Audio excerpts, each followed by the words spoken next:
सर्वप्रथम अनंत उपकारी शासनेश श्रवण भगवान महावीर के चरणों में कोटि कोटि वंदन।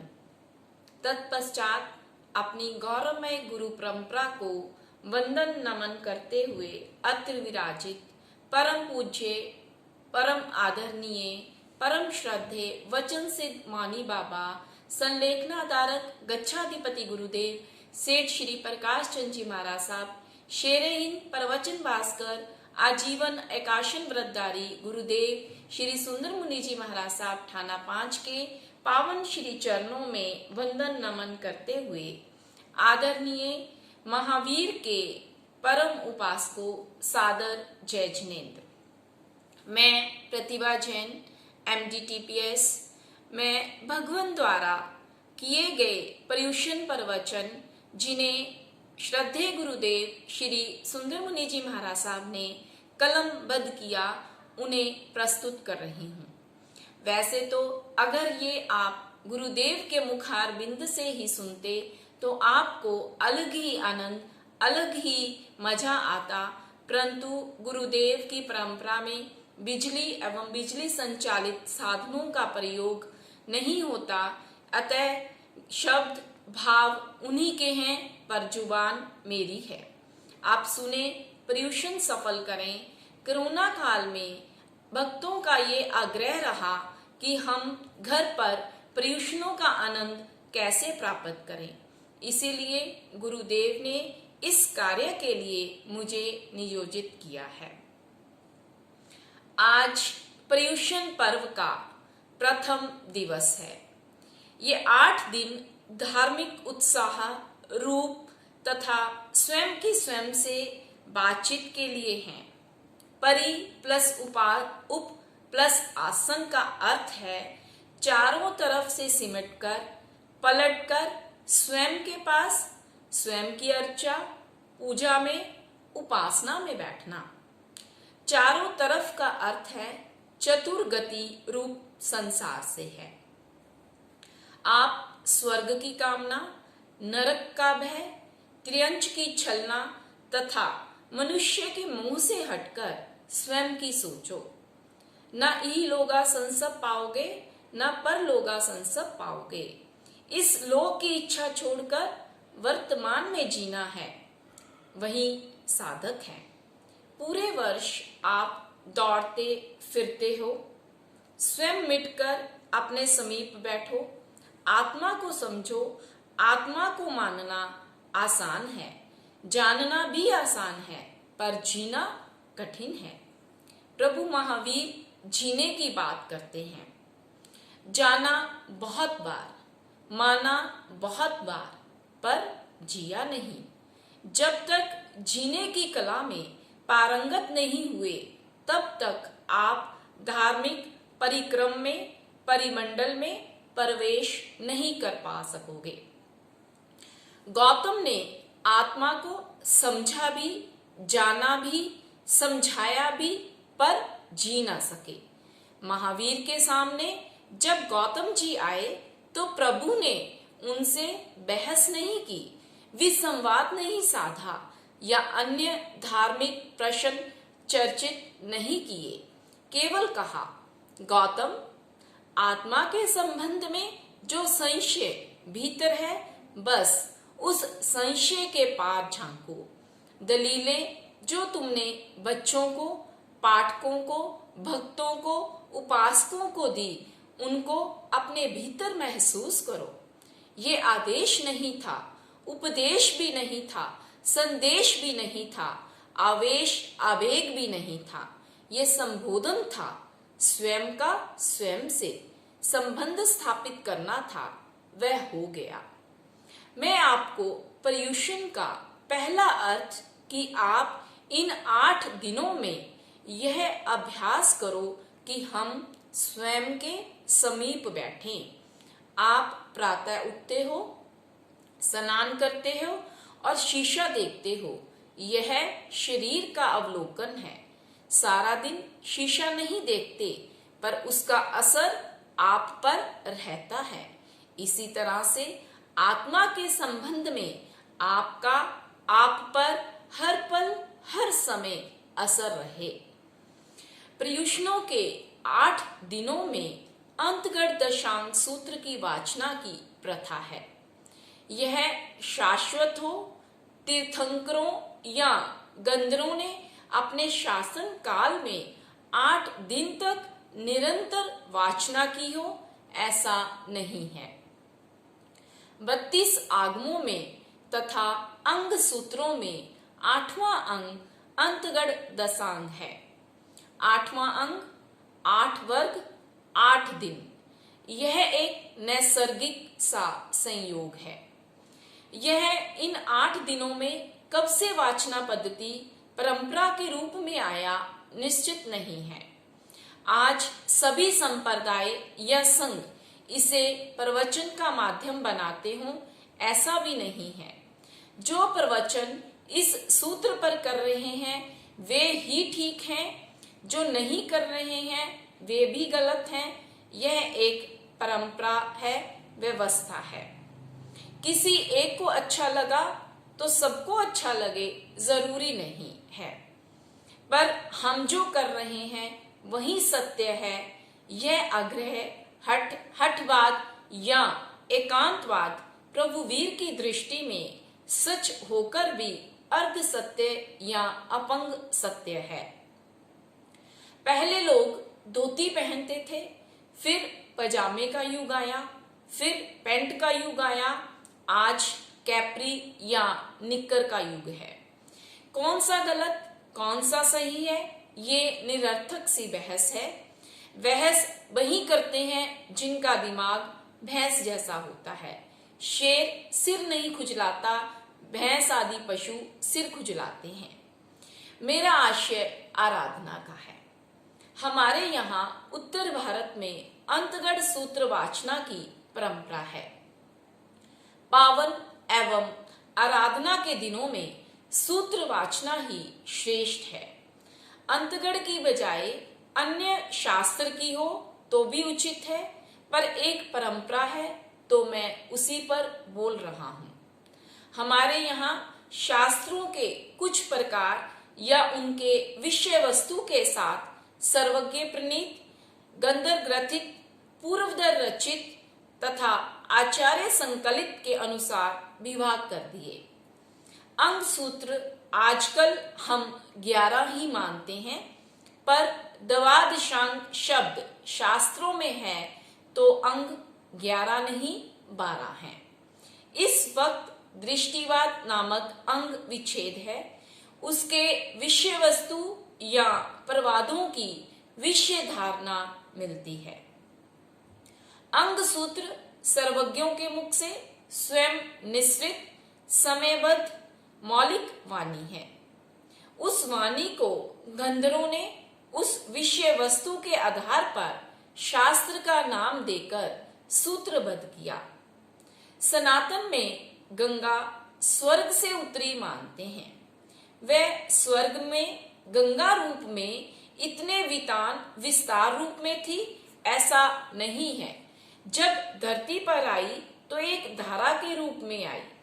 सनातन का महर्षि गलत नहीं बोल रहा, वह प्रतीक रूप में वही कर रहा है जिसे महावीर ने सीधा कहा है।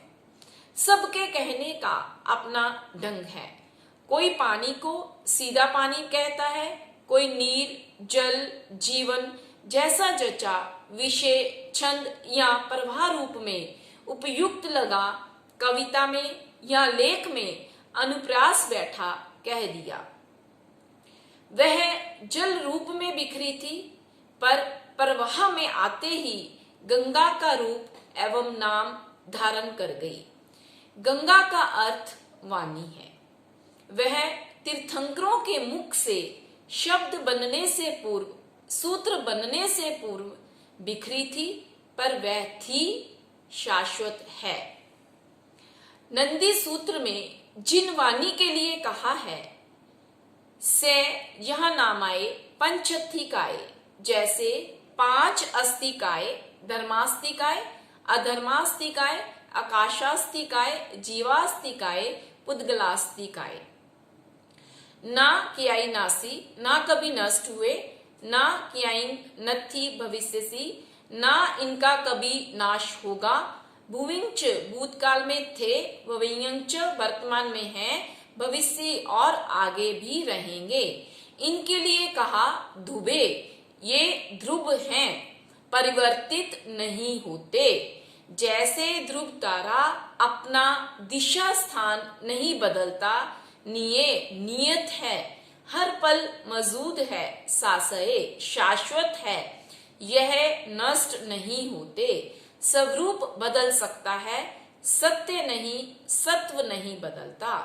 सोना तो सोना है, पर वह कुंडल बन सकता है, नाक का, कान का, हाथ का, आभूषण बन नाम बदल सकता है, पर सोना सोना रहेगा। इसी तरह से आगमवाणी सत्य है, अविनेश्वर है, अव्यय अव्यय है, कभी क्षीण नहीं होती। अवठिये अवस्थित रहती है, नीचे नित्य है, कितना विश्वास भरा संबोधन है। सत्य है, सत्य अपरुषेय है, वह व्यक्ति सापेक्ष नहीं है, यह समयबद्ध धारणाओं से अलग स्वयं में यथावत है। इसी तरह दुवाला संगे, ये वाहना अंग जिसे गनी पिडिगे, गनी पिटक अर्थात गंधर्वों का पिटारा या यह गुणों का पिटारा कहा है। ना कि नासी, ना कभी नष्ट नहीं होगा, ना कि नथी, यह कभी नष्ट नहीं हुआ, तो ना कि भविष्यसि, कभी आगे होगा। इतना दृढ़ सत्य हमारे सामने है। हर तीर्थंकर उसे अपने समय में अपने शिष्यों को देता है। आज उपलब्ध या उपस्थित अंगों के आधार पर 11 अंग कह दिए जाते हैं। अब सवाल सामने है कि अंतकृत दशा की व्यवस्था क्या भगवान ऋषभदेव के वक्त थी? वह किस रूप में थी? या अन्य तीर्थंकरों के शासन में किस रूप में थी? यह सवाल बौद्धिक एवं पारंपरिक है। उस समय संभव है वह उस काल के लिए उद्धृत हो। ऋषभदेव का केवलीय काल बहुत लंबा, लगभग 1 लाख पूर्व का है।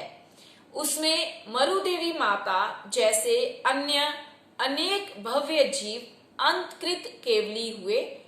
उनका वर्णन आचार्यों ने मरुदेवी भगवती सिद्धा के आधार पर तत्कालिक अंतकृत भव्य जीवों में उल्लेख किया। इसी का समय समय पर अपडेट करते गए हूं, जो कथात्मक भी है तो भावनात्मक एवं साधना परक भी है। यह सुलभ एवं सत्य के साथ भावना प्रदान है, अतः इसके श्रवण एवं श्रावण से हर्ष मिलता है, उत्साह मिलता है, कर्म निर्जरा की, आत्म संवरण की प्रेरणा मिलती है। इन 8 दिनों के ठाठ ही निराले हैं। मैं आपके सामने शास्त्र की धारा प्रवाह शैली को सुगम एवं सरल माध्यम से ला रहा हूं, ताकि आप मूल एवं अर्थ के साथ भावात्मक, कथा, भावनात्मक एवं आराधनात्मक तरीके से मजा ले सकें। विवेचन तथा कथा वस्तु के साथ समसामयिक पहलुओं पर भी प्रकाश विस्तार होता रहे। अंतगढ़ सूत्र के श्रवण एवं श्रावण से लौकिक एवं अलौकिक अर्थात सांसारिक एवं आध्यात्मिक दोनों तरह की उपलब्धि होती है।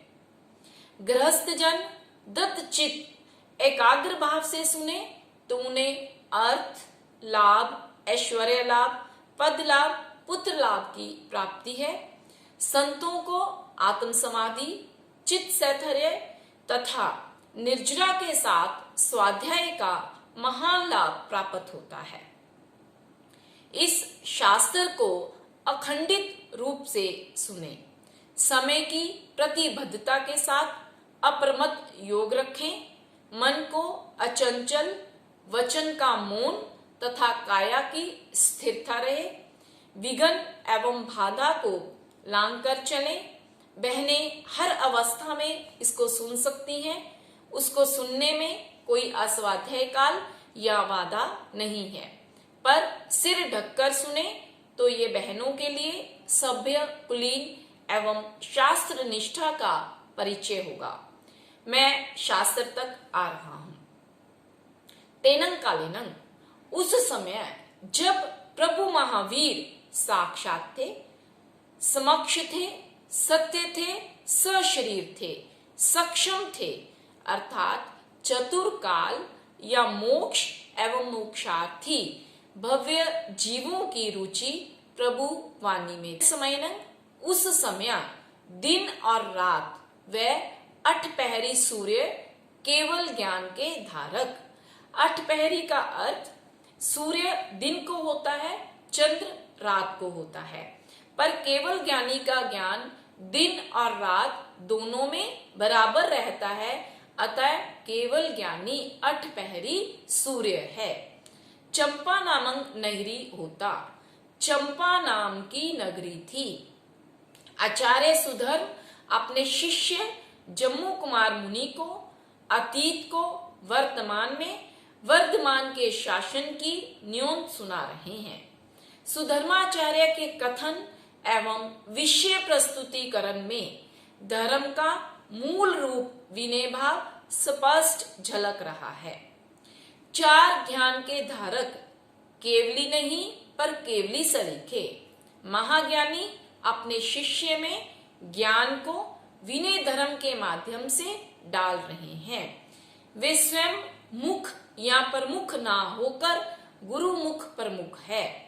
शास्त्र में वन्यो शब्द का प्रयोग हुआ है जो वर्णनीय है, जो वर्णनीय थी, अर्थात उस नगरी की चर्चा होती थी। उसके बनने बनाने में कलात्मकता के साथ स्थापत्य था। शास्त्र एवं सर्वज्ञ जिसका वर्णन करे वह धार्मिक, राजनीतिक एवं कला वास्तु के साथ नैरी सुमंती जल मूला वच्छा, अर्थात नगरी की शोभा जल से, मूल से अर्थात वनस्पति के साथ खाद्य वस्तुओं से तथा रमणीय वृक्षों से होती है। इतिविति भयमारी चोर चोरी नहीं थी, सुशासन एवं व्यवस्थाएं थी। तथनंग उस चंपाए, चंपा नैरिये नगरी के उत्तर पूर्व में उत्तर एवं पूर्व दिशा भाग में एथनंग था एक पूर्णभद्र नामक चैत्य था। वनखंडे वन्यो, वह वनखंड वन प्राणांतर भी तो वर्णनीय था। तीसरेनंग उस चंपा नैरिये नगरी में कोणीय नामक कौनिक नाम का राजा होता था। महान बड़ा हिमाद्री पर्वत जैसा वन्यो उसका वर्णन शास्त्र में आता है, अर्थात वह वर्णनीय है। बंधुओं, हमारे पुराने इतिहास को उठाकर पढ़ेंगे तो ऐसे वर्णन हर धर्म, दर्शन एवं संप्रदाय में उपलब्ध हैं। क्योंकि संत नगरी में नहीं ठहरते थे, वे जनसंकुल शोर से एकांत, अलग, शांत, रमणीय बागों में ठहरते थे। लोग आए चले गए और संत स्वयं में रम गए। संन्यास शुद्धता में गृहस्थ से असंपृक्त होना अनिवार्य है। वर्षा, धूप, छाया से बचने के लिए गाथापति या राज्य उद्यान में अक्सर लोग अपने इष्ट देव, नगर देव जहाँ पूर्वज का स्थान बना देते थे, उसमें प्रतीकात्मक चिन्ह, ईंट या गोल गोल सा चबूतरा बनाकर एक गुंबददार मकान सा बना देते थे। उस चबूतरे को चैत्य कह देते हैं। जो व्यक्ति की आस्था, धारणा, ध्यान टिकाने के लिए था। चेतना का अर्थ है चेतना, जो चेतना की एकाग्रता का कारण बने, एकाग्र जागृति निमित्त बने, चित्त में प्रसन्नता भरे, वह चेत्य था। इसका अर्थ ज्ञान से जोड़ा जाता है। चित्त को आनंद दे, चेतना को जगाए, चेतना से जोड़ जाए, वह चेत्य था। गुरु के लिए भी तथा किसी आस्थावान के निमित्त के लिए भी चेय शब्द आया है। उसका नाम पूर्ण भद्र था, जो नगरी के अधिष्ठात्री देव का स्मरण करवाता था, जिसे नगरी बसाने के लिए ही स्थापित किया था। भाग बनखंड या उद्यान नगरी की शोभा भी है, समृद्धि भी है तथा पर्यावरण संरक्षण में सहायक भी है। रमणीयता के कारण मन को एकांत में जाकर विश्राम भी लोग वहां देते हैं। ऐसे वर्णन हर नगरी के उल्लेख के साथ मिलेंगे। सभी चेत्य एवं वनों का वर्णन वैसा ही समझना। चेत्य का शिखरबंद कलश नहीं होता, मात्र गुम्फाकार होता है। चेत्य नित्य पूज्य या प्रतिष्ठा विधान रहित होता है। शास्त्र की विषय वस्तु से पूर्व राजा, राज्य, नगरी का वर्णन एवं परिचय अनिवार्य है।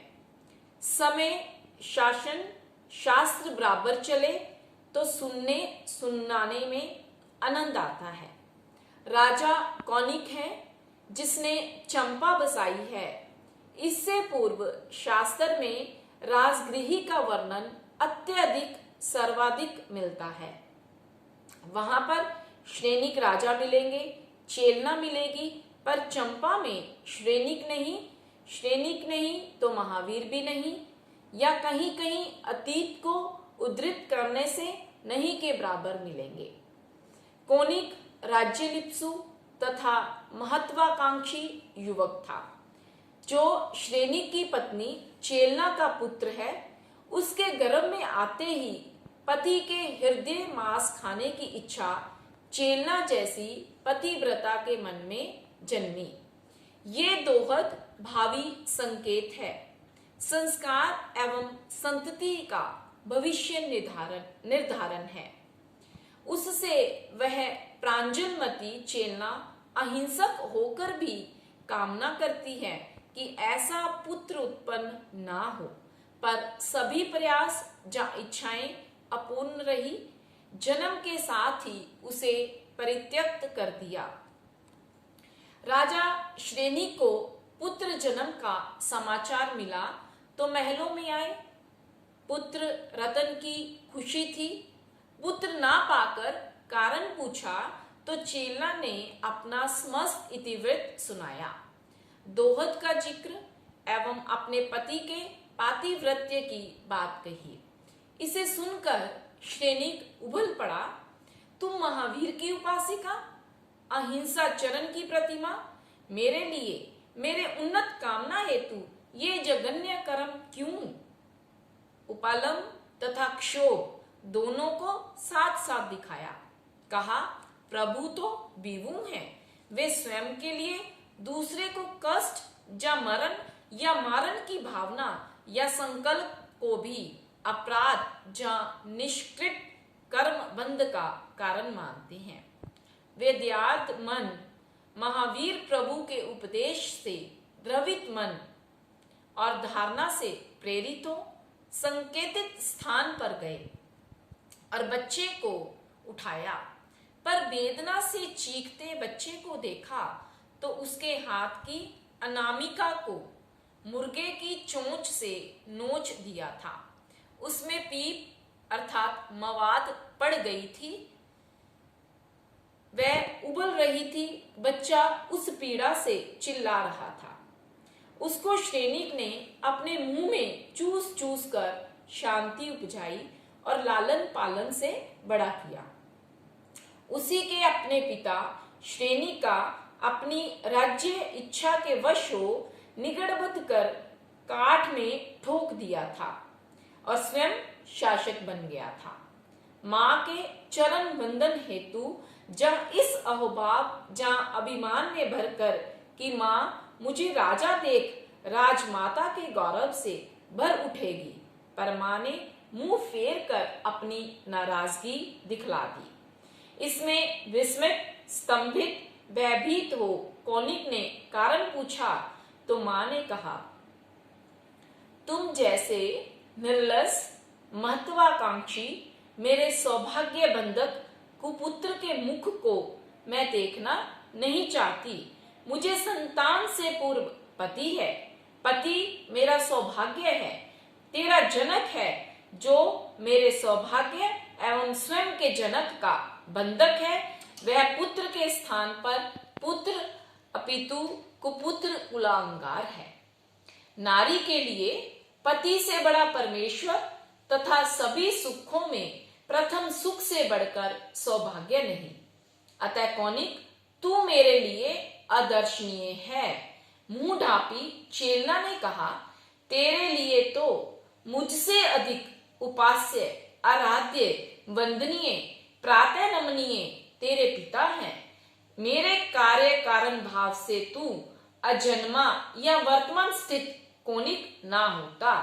केवल मात्र जो कुछ है, जहाँ तेरा वजूद है, वो पूज्य पिता के कारण है। यह कहते हुए समस्त अथ से इति स्थिति का वर्णन कर दिया। इस विस्मयकारी अनभिज्ञात अर्थात छुपे हुए सत्य के रहस्य भरे अनभिज्ञ अज्ञात सच को सुनकर कौनिक गलांचित मलान मुख हो उठा और माँ के चरण पकड़कर रोया, पश्चाताप किया और जो सामने बंधन तोड़ने का हथियार हाथ में आया वह कुल्हाड़ा था। कुल्हाड़ा लेकर वह स्वयं दौड़ा। किसी राज सेवक को साथ लेना या समय बर्बाद करना भी उचित नहीं माना। माँ संतुष्ट हुई, पर निगड़बद्ध काठ में ठुके श्रेणिक ने इसे इस उद्दग व्यग्र उग्र हाफते हुए दौड़ते सम्मुख आते देखा तो व्यग्रचित उद्विग्न हृदय हुए श्रेणिक ने अंगूठी में रहे तालपुट विष से आवेशित हीरे को चाटा तो प्राणंत हो गया। कौनिक को मिला मृत पिंड श्रेणिक। श्रेणिक की मृत्यु का समाचार जंगल में आग सा फैल गया। इससे कौनिक का अपयश बढ़ा तो उसे पितृघातक महावीर उपासक कहा जाने लगा। यह निंदा, अपयश एवं जन अपवाद सुनकर मन उदास हो गया। राजगृही उसे काट कर खाने लगी। इन महलों में, वातावरण में वो समृद्धियां तैरती रहती। इससे आहत दुखी कौनिक ने राजधानी परिवर्तन का मन बना लिया। वास्तु एवं शिल्पियों ने चंपा वृक्ष पर बैठे पक्षी युगल के सुलक्षण को देखकर चंपा को राजधानी बनाया तथा अपने आप के प्रायश्चित स्वरूप धर्म नगरी के रूप में स्थापित किया। कौनिक ने जन कल्याण एवं परोपकार के अन्य कार्य कर जनता के हितैषी एवं संरक्षण के रूप में छवि को सुधारा। स्वयं के प्रायश्चित एवं मस्तक कलंक को पोंछने के लिए श्रेणिक स्तूप एवं स्मृति चिन्ह भी बनाए। स्वयं को धर्म एवं संस्कारों से भरा। उसी चंपा में तेनंग कालेनंग तेनंग समयनंग अज सुह में थेरे जाव आरे सुधर्मा, जो तीन ही तरह के सत्वीर गुणों से भरपूर थे, अर्थात आयु में भी सत्वीर थे, वे 60 वर्ष से अधिक थे तथा दीक्षा में सत्वीर अर्थात 20 वर्ष से अधिक थे तथा ज्ञान सत्वीर अर्थात 4 ज्ञान के धारी थे। जाव शब्द से श्रमण गुणों की भरपूरता का इशारा समझ लें। पंचे ही अनगार सहिंग सदिंग 500 अनगारों के साथ संपरिबुड़े गिरे हुए पूर्वानुपूर्वी पूर्वानुपूर्व अर्थात चथा अनुक्रम संतों के चलने का एक तरीका सभी का व्यवहार होता है। कि बड़े संत आगे, छोटे पीछे, छोटों के आगे चलने से बड़ों की तरफ पीठ होती है, यह अशासना है।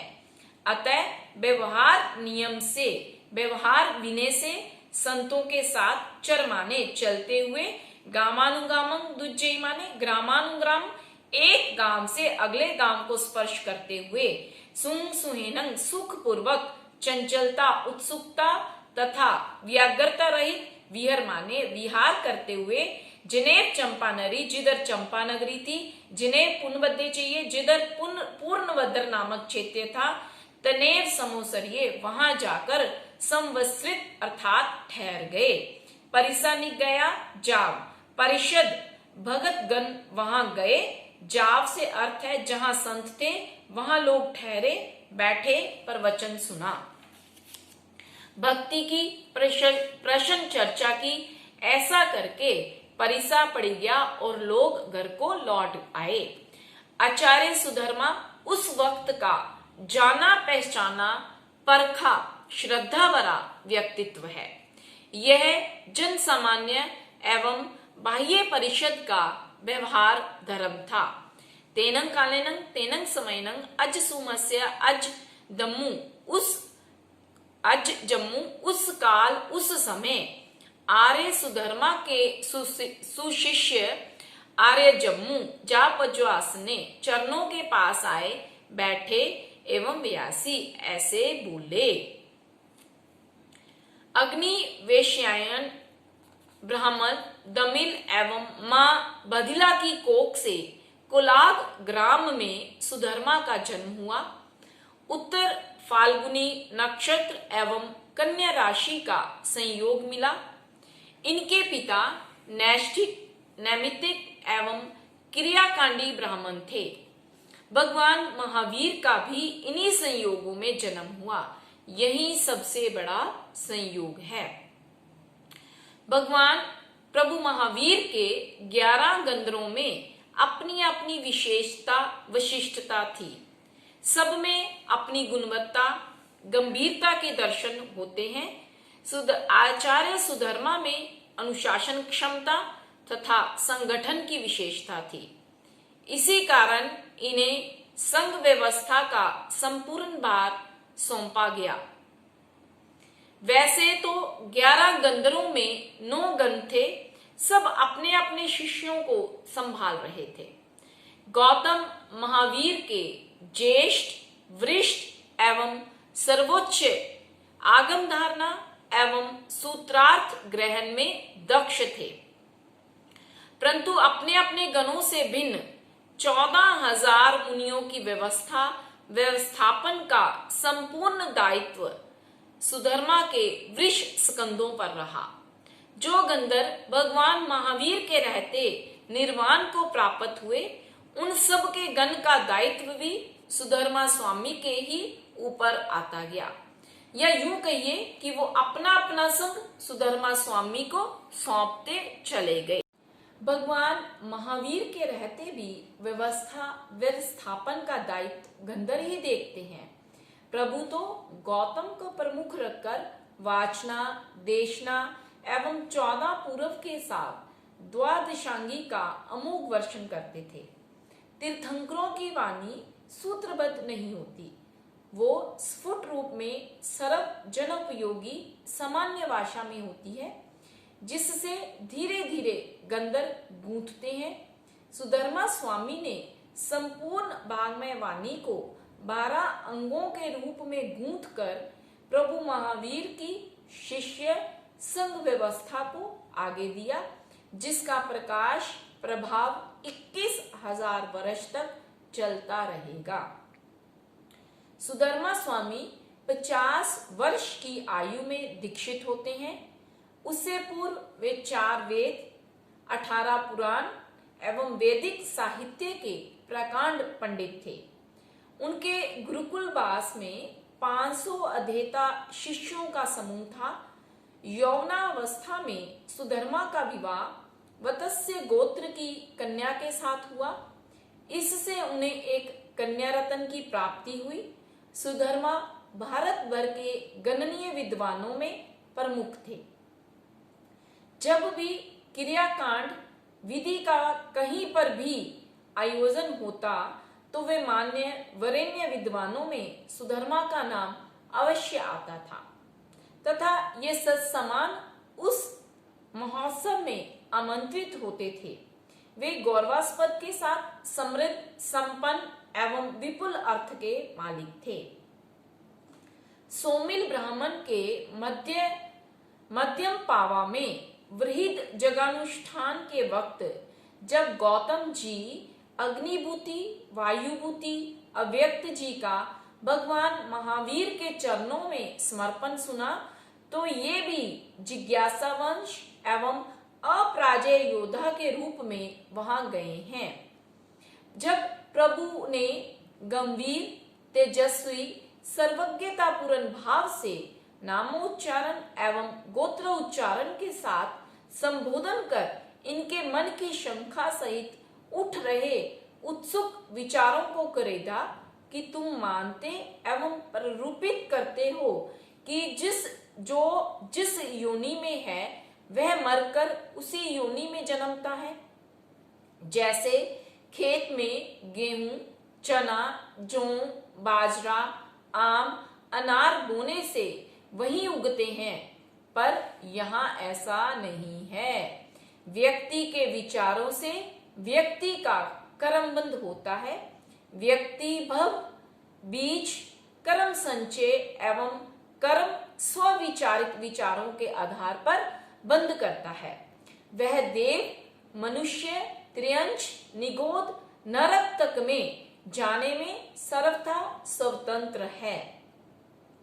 सुधर्मा जी निश्चिल, निर्मोह एवं गुण ग्राहक प्रवृत्ति एवं प्रकृति के संत श्रेष्ठ स्वभावी हैं। सत्य उपासक एवं सत्यान्वेषण में उनकी कुशलता है। वे बड़े ही परिश्रम से शिष्य एवं संघ व्यवस्थापन में प्रयत्नमान हैं। वे पूर्व आग्रहों से दूर प्रबुद्ध चेता विद्वान हैं। वे महावीर से दीक्षा समय 8 वर्ष बड़े हैं, पर इस वय वृद्धि का अहंकार उनके पास नहीं है।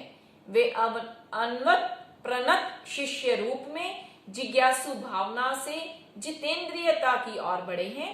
सब गंधर्वों ने एक सरीखी चतुर्दश पूर्व एवं द्वादशांगी की रचना की हो, ऐसा भी नहीं है। सबके शब्द भिन्न पर भाव एक ही है। 30 वर्ष तक प्रभु चरणोपासना में रहकर महान अर्थ ग्रहण किया। प्रभु के निर्वाण के 12 वर्ष तक उन्होंने स्वतंत्र रूप से संघ व्यवस्था को संभाला तथा 8 वर्ष केवली पर्याय में रहे। लेकिन प्रभु महावीर के समय में भी सुधर्मा स्वामी संघ गण व्यवस्था में अग्रणी थे। जो 9 गंधर्व निर्वाण को प्राप्त हुए वे सभी केवल्य के बाद अपना गण सुधर्मा के अंतर करते चले गए। अग्निभूति, वायुभूति महावीर से 20 वर्ष पूर्व निर्वाण को प्राप्त हुए। आर्यव्यक्त, आर्य मंडित, आर्य मौर्य पुत्र, आर्य अकंपित कुछ समय पूर्व अर्थात वर्ष भर के भीतर निर्वाण गए। अचल भ्राता और मैतार्य जी 4 वर्ष पूर्व मोक्ष पधारे तथा प्रभास जी 6 वर्ष पूर्व मोक्ष पधारे। सुधर्मा स्वामी का भव्य ललाट, अजानुभुजा, चौड़ी छाती, गंभीर मधुरवाणी, स्वर्ण पीतवर्ण तथा उत्तम चाल सहनन सब कुछ अद्वितीय था। श्रमण प्राय में जो ज्ञान का संचय किया वो भी अद्भुत था। उन्होंने सामायिक चरित्र ग्रहण करने पर अपने पुराने क्रियाकांडी ज्ञान के संपूर्ण आग्रह को थोथा मानकर उसे सम्यक श्रद्धा प्ररूपना में ढाला। इससे वो पहले का ज्ञान और अब विज्ञान पूर्व विवेचना का संकलन स्वयं में विराट हो चला था। आचार्य सुधर्मा के नीचे और भी आचार्य हों, साधुओं को विचरने के लिए संघाटक के रूप में व्यवस्थित करके संघ व्यवस्था का रूप दिया हो, ये तो संभव है, पर अनेक अन्य आचार्य हों ऐसा नहीं है। जो पूर्व में प्रवज्य ग्रहण से पूर्व आचार्य रहे हों, उनका वह पुराना संबोधन चल रहा हो, यह संभव है।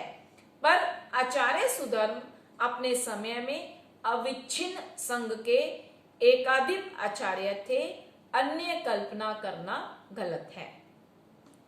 सुधर्मा स्वामी के विषय में दिगंबर श्वेतांबर उन्हें बराबर आचार्य मानते हैं, पर हमारे यहाँ सुधर्मा स्वामी का शासन 21,000 वर्ष तक चलता रहेगा। उनका श्रुतदान के रूप में अनन्य योगदान है। आज जो श्रुत उपलब्ध हो रहा है, उसका मूल उद्गम चाहे प्रभु महावीर हैं, पर इस सब के उपकारक आचार्य सुधर्मा ही हैं। आज हम जो जैन शासन के उपासक हैं, जिन वाणी के आराधक हैं, जहाँ उपासना का अवसर प्राप्त है, जो अविच्छिन्न श्रुत धारा प्रवहमान है, वो सब आचार्य सुधर्मा का कृपा प्रसाद है। आज हम उस प्रसाद की बड़ी थाली में कुछ प्रसाद निकालकर आपको दे रहे हैं। इस श्रुतदान ज्ञान परंपरा का दूसरा तथा सर्वश्रेष्ठ सुपात्र उद्गम है जम्बू जी, जो आर्य सुधर्मा के शिष्य हैं तथा जैन शासन में श्रुत ज्ञान लेने देने में सबसे अहम, प्रथम एवं मूल कारक हैं। जैसे गौतम ने प्रभु से पूछा, वैसे जम्मू जी ने सुधर्मा स्वामी से पूछ पूछ कर जो ज्ञान लिया, वो सूत्र निबद्ध होकर हम तक आ रहा है। उन जम्मू जी का भी कुछ वर्णन अपेक्षित है। अब जम्मू स्वामी का कुछ परिचय आ रहा है। समृद्ध नगर एवं धार्मिक संस्कारों का नगर राजगृही है। यहाँ प्रभु महावीर की धर्म देशनाओं से आत्म क्रांति एवं आत्म शांति के महास्वप्न सार्थक होते हैं। यहाँ की हवाओं में धर्म का स्वर गुंजित होता है। जहाँ की वृक्ष वलियों के पत्तों से बहारें गीत गुनगुनाती थी, यहाँ के अवाल वृद्ध नर नारी अपनी सद्वृत्तियों से सदा पूज्य एवं सम्मान्य थे। अमरावती की तरह सुखद सुरम्य थी। उसी नगर में सेठ ऋषभ दत्त के घर उनकी धारनी पत्नी की कोख से सिंह शावक एवं जम्मूफल दर्शन के साथ विद्योन्माली नाम का देवता गर्भ में अवतरित हुआ। राजगृही नगरी के गुणशील बाग में प्रभु महावीर का पदार्पण हुआ। जहां पर राजा श्रेणिक दर्शनार्थ उमड़ आ, तो रास्ते में प्रसन्न चंद्र राज ऋषि की तीव्र तापना साधना को देखकर साश्चर्य प्रश्न किया। भगवान ने उनके उतार चढ़ाव पूर्ण भावों से स्वर्ग, नर्क एवं केवल्य तक का प्रतिपादन किया। उस महर्षि राज ऋषि के केवल ज्ञानोत्सव में अनेक देव आए। उनमें एक अति विशिष्ट कांति, सौम्यता, सौंदर्य, सरलता से चाक चिकिन्य वदन देव को देखा तो प्रश्न सहज में उमड़ा, प्रभो, वैसे तो सभी देव ही अत्यंत प्रसन्न वदन कांति युक्त हैं, पर यह देव अति विशिष्ट एवं सबसे अलग हटकर है। इसकी इस विशेषता का मुख्य कारण क्या है? वहां प्रभु ने उसके अतीत भवों का वर्णन करते हुए बताया था कि यह विद्युन्माली नाम का देव आज से 7 दिन बाद आपके नगर राजगृही में ऋषभ दत्त के घर धारनी की कोख से पुत्र रतन के रूप में पैदा होगा। यह स्वयं अद्वितीय तन मन श्री वर्ण राशि में होगा तथा इस शासन परंपरा का अंतिम केवली होगा। ऋषभ दत्त के घर जम्मू कुमार का जन्म हुआ। यह घटना महावीर प्रभु के केवली काल के लगभग 14वें वर्ष की है।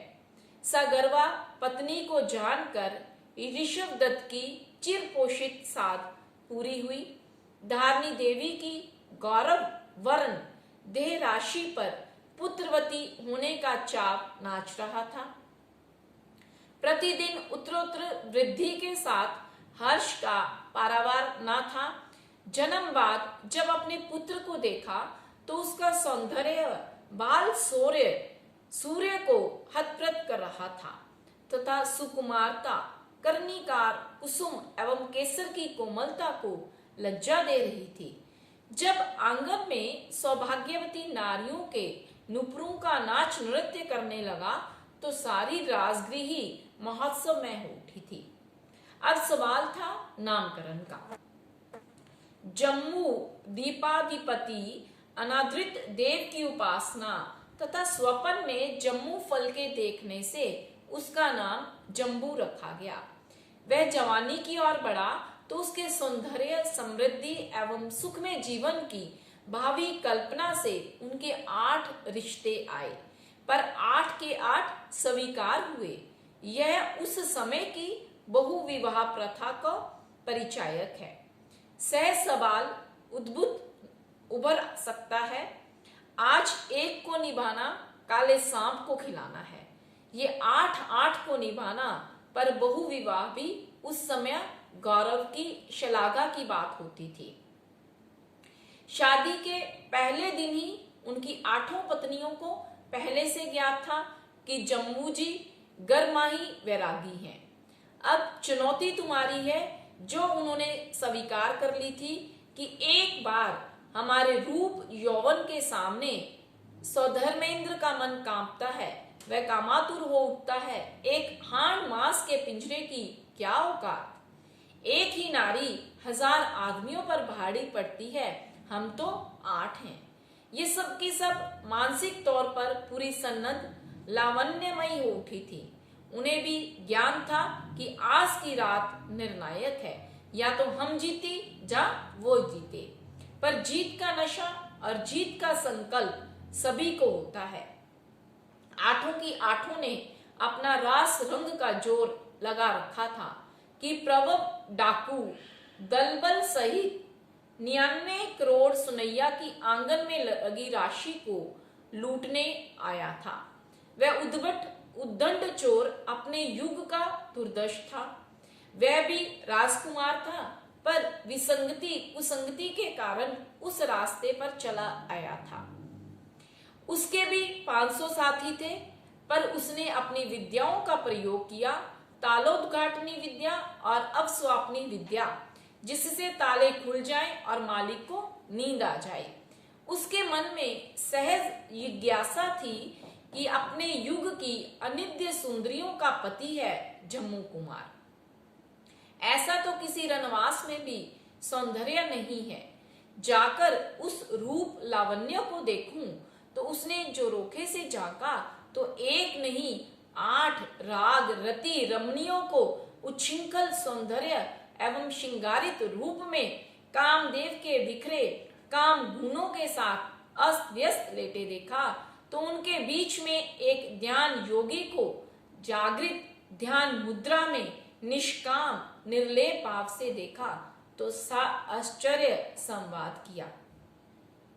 उस दीर्घतम संवाद में सौंदर्य धन नहीं, वैराग्य को पाकर प्रभव भीतर तक कांप गया। पुराना क्षात्र तेज एवं कुलीन भाव जाग उठा। उसने बहुत से प्रलोभन दिए, पर सुबह दीक्षा के अडिग अटल निर्णय निश्चय को जानकर वह भीतर तक संवेदनशील कोमल हो उठा। उसका प्रभाव प्रभव पर पड़ा। वह भीतर से इस श्रेष्ठी पुत्र के सम्मुख कायर, कोमल, विनीत एवं अंजलिबद्ध हो उठा। विनय शब्दों में अपनी अभ्यर्थना प्रस्तुत की। जब अपने निर्णय अडिग अटल एवं स्वयं दान की बात की तो प्रभव का मन बदला और वह भी तस्कर भाव छोड़कर वैरागी हो उठा। जम्मू जी के इस प्रभावक गुण का प्रारंभ ही इतिहास की अद्भुत घटना है। दीक्षा के बाद सुधर्मा स्वामी का शिष्यत्व मिला। ये भगवान महावीर के निर्वाण के बाद का प्रसंग है। कुछ लोग महावीर के अंतिम समय पूर्व की घटना मानते हैं, पर भगवान श्री इस बात से सहमत नहीं थे। वे फरमाया करते कि अगर ऐसा था तो महावीर स्वयं दीक्षित कर अपना शिष्यत्व देते, पर नहीं, ये सुधर्मा स्वामी द्वारा दीक्षित अन्य कोई केवली हुआ तो ऐसा साक्ष्य उपलब्ध नहीं है। जम्बू कुमार ने अपने आचार्य काल में अनेक आत्माओं को उद्बोधन दिया तथा शासनोद्योग किया। सबसे बड़ा काम उन्होंने अपने आचार्य काल में सुधर्मा स्वामी द्वारा प्राप्त भगवत वाणी को सूत्र रूप में ग्रहण कर एक व्यवस्था दी, जिससे ये श्रुत परंपरा आगे बढ़ी। सबसे उत्तम पक्ष ये रहा कि उन्होंने प्रश्नात्मक जिज्ञासा से पूछ कर संपूर्ण वाणी को आगे बढ़ाया। इस गुरुतर कार्य को व्यवस्थित करना एक चुनौती थी। ये सब कुछ जम्बू जी के आचार्यत्व काल में हुआ। ये महान उपकार भुलाया नहीं जा सकता, जिससे अनेक जीवों के भीतर पड़ा भव्यत्व का बीज उभर कर सामने आया। आर्य जम्बू ने 16 वर्ष की आयु में दीक्षा ग्रहण करी, 64 वर्ष का श्रमण प्राय का पालन किया। जम्बू जी 80 वर्ष की आयु में निर्वाण को प्राप्त हुए। यहाँ एक प्रश्न और खड़ा होता है कि जम्बू जी केवली कितने वर्ष रहे। ये कोई स्पष्ट नहीं है, पर इनका महनीय उपकार संघ पर है। ये उपकार ही आज अंतगढ़ जैसी वाचना हमें प्राप्त है। इस तरह ये महावीर संघ शासन के अनमोल दीप्त व्यक्तित्व हमारे पथ को निश्रेयस का सुफल प्रदान करें। जैनन बनते, हे भगवान, यहाँ आप गौर करें कैसे सुलभ, सुंदर एवं प्रिय वचन हैं, जिनमें परस्पर श्रद्धा एवं विनय झलकती है। जैन श्रमणों के लिए आर्य शब्द सबसे बड़ा गुणात्मक श्रद्धा भरा संबोधन है, विशेषण है। आर्य श्रेष्ठ को जेठ बड़े को कहते हैं। आर्य नियमबद्ध जीवन जीने वाले तथा सात्विक मान्यता के व्यक्तित्व का संबोधन है। बाद में यह आर्य शब्द एक संप्रदाय विशेष का पर्यायवाची बन गया, जिसे आर्य समाज कहते हैं। उधर गुरु के लिए बनते शब्द का प्रयोग किया। बनते का अर्थ भगवान है। सौभाग्य से परिपूर्ण, ज्ञान से परिपूर्ण, चारित्र से परिपूर्ण संपूर्ण व्यक्तित्व को भगवान शब्द से संबोधित किया है। चार ज्ञान के धारक छद्मस्त के लिए भगवान शब्द से संबोधन हेतु श्रद्धा निमित्त से प्रयोग का अर्थ है, जिसने हमारे जीवन में धर्म का बीज बोया है। जम्बू ने कहा, भगवान समनेन भगव्य महावीरन, श्रमण भगवान महावीर द्वारा जो आइगरानंग धर्म का आदि प्रारंभ करने वाले हैं, जो जा संपत्तेनंग अब मोक्ष प्राप्त हो गए हैं। जहाँ आइगरानंग का तात्पर्य पंचयाम अर्थात 4 महाव्रत से पंच महाव्रत धर्म की प्ररूपना करने वाले के लिए भी तथा तीर्थ की स्थापना करने वाले के लिए भी आदिकर संबोधन है, जो आचार्य परंपरा से हटकर अरिहंत पद प्राप्ति हेतु स्वयं बुद्ध के रूप में जीवन प्रारंभ करते हैं। उन्होंने सतमस अंगस्य उपासक दशांग 7वें अंग उपासक दशांग का यमठन पनते यह अर्थ फरमाया है, तो 8मसनंग बनते अंगस्य अंतगढ़ दशानंग भगवान 8वें अंग अंतगढ़ दशा सूत्र का समनेनंग चाप संपत्तेनंग भगवान महावीर जो मोक्ष प्राप्त है के अठेपनते क्या अर्थ फरमाया है। प्रश्न सुना सुधर्मा स्वामी ने तो फरमाया, एवं खलु जम्मू, हे आर्य जम्बू, समनेनंग चा संपत्तेनंग मोक्ष प्राप्त भगवान महावीर ने 8मस्य अंगस्य अंतगढ़ दशानंग 8वें अंग अंतगढ़ सूत्र के 8 बग्गा वर्णन वर्ग पनत्ता प्ररूपित किए हैं। यहाँ आप वर्ग का अर्थ समझें। वर्ग समूह को कहते हैं जिसमें एक से अधिक संख्या हो। जैसे एक गन्ने में 8 पोरी हैं तो गन्ने को वर्ग तथा पोरी को अध्ययन माने। एक घर में 8 मंजिल हैं, घर को वर्ग तथा प्रत्येक मंजिल को अध्ययन समझें। जम्बू जिज्ञासु व्यक्तित्व है, ज्ञान का पिपासु है, श्रद्धा से भरे हैं, प्रश्न पर प्रश्न करते रहते हैं। पूछे तो वो पृच्छा, सुने वो श्रुत है। तर्क संगत, विनय, व्यवहार, ज्ञान संगत प्रश्न है। जब वर्ग 8 हैं तो एक वर्ग में अध्ययन भी होंगे। वर्ग ही बहुवचनात्मक है। आगे पूछ लिया, जैनंग बनते भगवं यदि समनेनं जाप संपत्तिनं मोक्ष प्राप्त प्रभु ने 8वें अंग से अंतगढ़ दसानंग 8वें अंग अंतगढ़ सूत्र के 8 वर्गापनता 8 वर्ग फरमाए हैं तो पड़मसनं बनते भगस्य भगवन प्रथम वर्ग अंतगढ़ दसानंग अंतगढ़ के समनेनं जाप संपत्तिनं मोक्ष प्राप्त प्रभु ने कई कितने अंजनापनता अध्ययन फरमाए हैं। सवाल बड़ा भरा भरा बुरा सा है, न्याय एवं तर्क के साथ जिज्ञासा भरा है। जवाब देने का स्वयं मन करता है। एवं खलु जम्बू, हे जम्बू समनेनं जाप संपत्तिनं उस मोक्ष प्राप्त श्रमण प्रभु महावीर ने 8मस्य अंगस्य 8वें अंग अंतगढ़ दसानंग अंतगढ़ सूत्र के पड़मस भगस्य प्रथम वर्ग के 10 अंजना 10 अध्ययन पनत्ता फरमाए हैं। सुनो वे हैं गोयम गौतम समुद्र सागर सागर गंभीरे गंभीर चे वोई और हैं थिमिये सितमित कुमार अचले अचल कांपिल्य कांपिल्य खलु अक्षोभम च और अक्षोभजी पसेनई परसेनजित और विनु विष्णु। ये संक्षेप से नाम गाथा रूप में आ गए हैं। अब नाम से तो काम नहीं बना, बिना परिचय नगरी माँ बाप तो मन तृप्त नहीं हुआ। जम्बू जी ने अपनी प्यास बुझाने के लिए आगे पूछ लिया। स्वाध्याय के गुणों में पूछना सबसे बड़ा गुण है। सोया ज्ञान जगाने में पूछना बड़ा महत्वपूर्ण है। बोले प्रभु, जैनंग बनते समनेनं जा संपत्तेनं मोक्ष प्राप्त प्रभु ने यदि 8मस्य अंगस्य अंतगढ़ दसानंग पड़मस्य भगस्य 8वें अंग अंतगढ़ सूत्र के प्रथम वर्ग के 10 अंजना 10 अध्ययन पनत्ता फरमाए हैं। तंजा गोयम तहा विनु जो गौतम से विष्णु तक है। पड़मसनं बनते, हे भगवन प्रथम अजनस्य प्रथम अध्ययन का समनेनं जाप संपत्तिनं मोक्ष प्राप्त प्रभु ने के अठेपनते क्या अर्थ फरमाया है। अभी तक हम भूमिका प्रस्तावना पर थे। ये भी जरूरी था जैसे शादी के लिए मांडना चीतना हो, चौकी बिछाना हो। अब पंडित जी फेरे शुरू करें, पर यह भी तो अनिवार्य प्रक्रिया है जो पूर्णता तक जाती है। सुधर्मा स्वामी ने सुना तो बोले, एवं खलु जम्मू सुनो मेरे जम्बू तेनंग कालेनंग तेनंग समयनंग उस काल उस समय में वारवई नामक नगरी होता। द्वारवती द्वारका नाम की नगरी थी।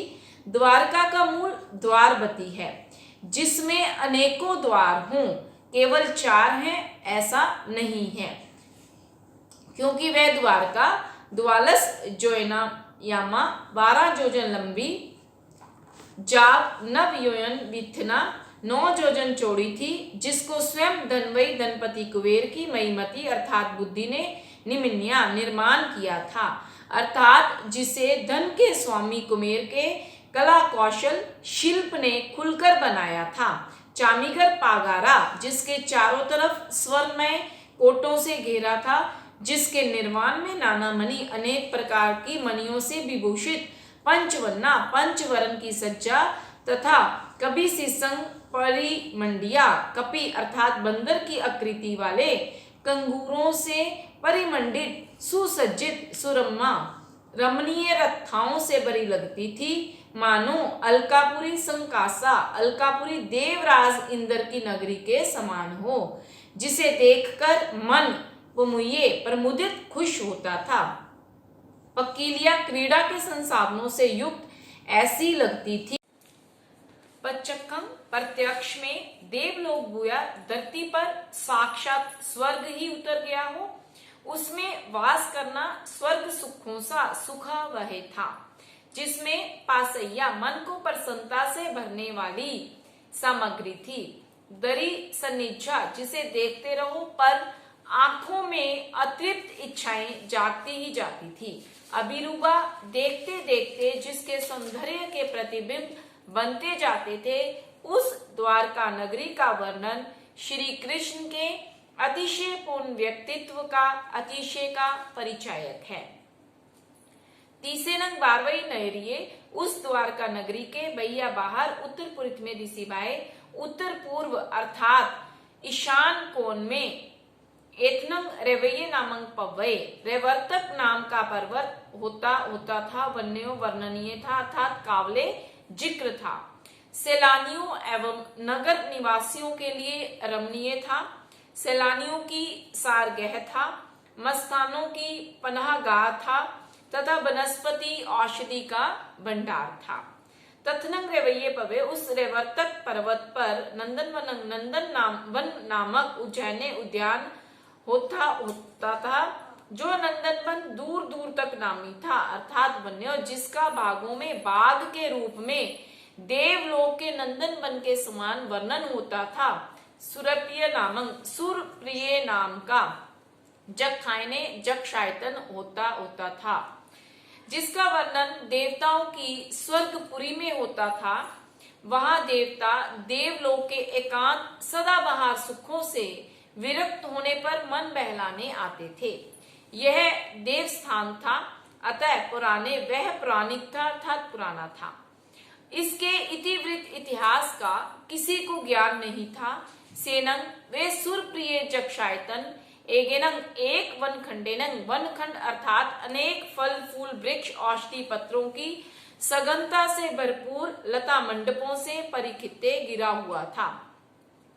उस बाग का हार्ट ऑफ गार्डन अर्थात बाग का दिल रूप में अशोकवर पायवे अशोक का वृक्ष था। तथनंग उस 12वीं नहरिये द्वारका नगरी में कन्ने नामक कृष्ण नामक वासुदेव राया राजा परिवसई रहते थे। मया महान हिमवंत रायवन्न हिमवान पर्वत के समान सर्व औषधीय पर्यावरण तथा सुरक्षा एवं जलवायु का कारण अर्थात प्राकृतिक संपदा का भंडार जैसे पर्वत होता है, ऐसा प्रजा के लिए राजा होता है। यहाँ पर वसुदेव श्री कृष्ण के पिता हैं, पर श्री कृष्ण का वासुदेव पुण्य अतिशय के कारण 3 खंडाधिपति होने का सूचक पद है। चक्रवर्ती 6 खंड का शासक होता है, वासुदेव 3 खंड का मालिक होता है, जे पूर्व पुण्य से अतिशय अधिकार प्राप्त होते हैं। सेनंग तत् उस द्वारका नगरी में समुद्र विजय हैं, जिनमें पामुखानंग प्रमुख हैं ऐसे दसनंग दसारानंग 10 दशहर अर्थात ऐसे कुल पुरुष जो सर्वमान्य एवं पूज्य थे। इसका तात्पर्य है यादव कुल के ये 10 व्यक्ति प्रमुख थे, जिनका सम्मान वासुदेव भी करते थे। सम्मान पूज्य एवं प्रतिष्ठित व्यक्ति जिनको अर्ह पूजनीय दशहरा कहा है। बलदेव प्रमुखानंग बलदेव है प्रमुख, जिनमें ऐसे पंचनंग 5 महावीरानंग महान वीर्यबल संपन्न अर्थात महाबली महान वीर थे। वासुदेव के साथ बलदेव जोड़ी के रूप में जन्मता है, जिनके पराक्रम का लोहा सभी मानते हैं। पज्जुन पामुखानंग प्रदुमन जिनके प्रमुख ऐसे अद्युठानंग कुमार कोडिनंग 3.5 करोड़ विशिष्ट बल संपन्न कुमार थे। संपुमुखानंग शाम जिनका नेतृत्व संभाले थे ऐसे सठिये 60,000 दुर्दमनीय साहसियानंग साहस से बड़े योद्धा थे। महासेन पामुखानंग महासेन है जिनके सर्वमान्य नेता ऐसे 56,000 बलबग साहसियानंग बलिष्ठ बहादुर थे। वीरसेन पामुखानंग वीरसेन जिनके प्रमुख हैं ऐसे 21,000 वीर साहसियानंग वीरों में वीर थे। उग्रसेन पामुखानंग उग्रसेन जिनमें उम्र एवं अनुभव में श्रेष्ठ हैं, ऐसे सोलसनंग राय साहसियानंग 16,000 साहसिक राजा थे। रुक्मणी पामुखानंग रुक्मणी है जिनमें प्रमुख या प्रथम, ऐसी सोलसनंग देवी साहसियानंग 16,000 श्रेष्ठ देवियां थी। अनंग सेन पामुखानंग अनंग सेन है जिनमें आगे, ऐसी अनेगानंग अनेक गनिया साहसियानंग हजारों नर्तकियां थी, ऐसे अनेसिनंच और अन्य बहुनिंग स्तर ऐश्वर्य संपन्न नगर सेठों की श्रेणी में शामिल होकर जाव सतवाहनंग सातवाहतक भारवय नरिये द्वारका नगरी में अद्य आदे बरहस्य भारतवर्ष या भरत वर्ष में आहे वचन साम्राज्य करते हुए आधिपत्य स्थापित कर जा विहरे निश्चिंत विचरते थे। बंधुओं, ये वासुदेव के माध्यम से श्री कृष्ण का या श्री कृष्ण के माध्यम से एक वासुदेव का वर्णन है। नगर की शोभा तथा राज्य की शोभा के सभी श्री चिन्हों का उल्लेख कर दिया है। संख्या के आधार पर ना जाकर व्यक्ति के व्यक्तित्व का प्रतीक शौर्य का उल्लेख है। वासुदेव अर्क भरत क्षेत्र पर अपना शासन करते हैं। श्री कृष्ण महाराज भारतीय संस्कृति के नई विचारधारा के प्रतीक हैं। उन्होंने सुशासन स्थापित कर दुर्दांत कंस के शासन का अंत किया था। वे कंस, जरासंध, उग्रसेन आदि सभी परस्पर संबंधी थे, रिश्तेदार थे। श्री कृष्ण भी उन्हीं संबंधों से जुड़े थे। अतः इतिहास की घटना में इन सभी का परस्पर जुड़ाव लगाव साफ झलकता है। ये सभी छोटे छोटे राजा थे। महत्वाकांक्षा या विस्तारवादी भावना सभी में होती है। शासन के साथ शौर्य जुड़कर जुल्म के दम पर ही विस्तार संभव है, या पुण्य अतिशय इतना हो कि सामने वाला ऐसा दबता जाए जैसे सूर्य के निकलते ही चांद एवं सितारे श्रीहीन प्रभावहीन हो जाते हैं। संघर्ष सत्ता का मूल है। साहस उस संघर्ष का सम्मान चक्र है। व्यक्ति के भीतर की भावना का संपूर्ण चित्रण उस कार्यशैली में झलकता है। जैसे चंपा नगरी का वर्णन है, उससे कुछ भिन्न द्वारिका का इतिहास है। उस समय मथुरा और शोरीपुर आगरा राजनीति के प्रमुख केंद्र थे। मथुरा में उग्रसेन का राज्य था, आगरा में समुद्र विजय का राज था तथा राजगृही में जरासंध का राज था। उग्रसेन के बेटे कंस के साथ जरासंध की बेटी जीव यशा का विवाह हुआ। इससे कंस की उद्दंडता तथा अभिप्सा को पर लग गए। जरासंध उस वक्त का सबसे शक्तिशाली सम्राट था। समुद्र विजय आदि सब ठंडी तबीयत के राजा थे। उग्रसेन के उनसे दौत्य एवं मैत्रीपूर्ण संबंध थे तथा निकटता के कारण आना जाना था। जरासंध प्रतिवासुदेव था। यह प्रकृति का नियम है कि वासुदेव से पूर्व प्रतिवासुदेव सम्राट होता है तथा वासुदेव प्रतिवासुदेव को खत्म कर 3 खंडाधिपति बनता है।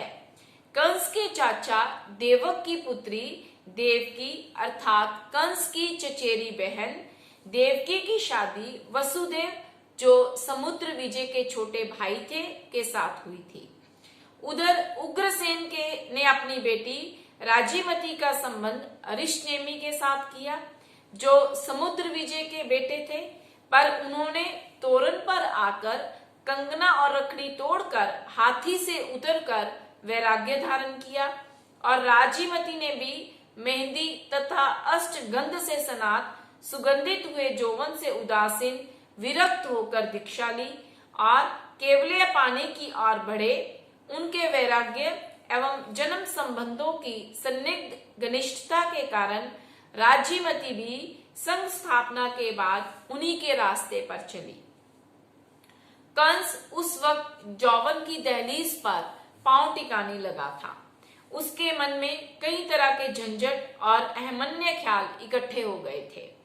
उसके मन में यह क्षोभ धीरे धीरे गुस्सा बन बैठा था। उसका यादवों के प्रति घृणास्पद भाव तथा स्वयं की महत्वाकांक्षा की ऐंठन जरासंध की मरोड़ घुस गई थी। वे अपने बराबर किसी को पनपने नहीं देना चाहता था। शिशुपाल जैसे धृष्ट साथी संबंधी तथा जवन कुमारों मुचुकंद जैसों से मैत्री ने उसे आतताई बना दिया था। उधर कंस के भाई अतिमुक्त कंस की विचारधारा के साथी नहीं थे। वे अरिष्टेमी के वैराग्य से प्रभावित होकर संन्यस्त हो गए थे। सौम्य, शांत एवं उदात्त प्रकृति के परम योगी थे। जब देवकी और जीव जशा बाग में पालना झूल रही थी तो जीव जशा ने मुंडित मुनि का उपहास किया, तो छद्मस्त होने से तथा अपनों का जानकर उपहास असहाय होने के कारण से भविष्य का संकेत कर गए कि जिस देवकी के साथ तू झूला झूल रही है वह देवकी का पुत्र तेरे सौभाग्य का सिंदूर पूछने वाला होगा। इस बात को सुनकर सहम गई। संत बोले, सहज सुबह संत का बोला वृथा न जा, कि सत्य को जानकर कंस से रोई। कंस भी भाई के गंभीर्य, साधना, उनके वचन बल को जानता था। अतः अपने निरापद निष्कंटक राज्य शासन चलाने की कूटनीति से अपनी दोष पट्टी के लिए अपने घर बुलाकर बहन देवकी को वचनबद्ध कर लिया कि तुम अपनी कोख की 7वीं संतान मुझे सौंपोगी। उधर यादवों में अल बल छल के साथ ऐब घुस गए। उनके इस स्वरूप से सांस्कृतिक एवं सांस्कारिक कमी आई। उससे उनका वीरत्व एवं आत्मबल दोनों क्षीण हुए। किसी की भी कौम के ह्रास में कुछ मूलभूत कारण होते हैं। जिस कौम में शराब एवं मांस के साथ अनाचार एवं उन्मुक्त यौन संबंधों की संस्कृति पनपे तो वह उस कौम को, घर को, खानदान को जड़ मूल से समाप्त करती है। कंस के अत्याचार खूब बढ़े। श्री कृष्ण का उद्भव हुआ। कथा वस्तु को जथा योग्य प्रसंगों पर थोड़ा थोड़ा खोलेंगे। श्री कृष्ण के जन्म के समय उनके पुण्य से कंस तथा नगरी मथुरा दबती गई। मात्र मथुरा के मुख्य द्वार पर कैद उग्रसेन ही जाग रहा था। रात भयंकर थी, अंधकार गहरा था। बिजली की चमक तथा बरसात रुक रुक कर हो रही थी। प्रसव हुआ, पहरेदार सो गए और द्वार खुल गए।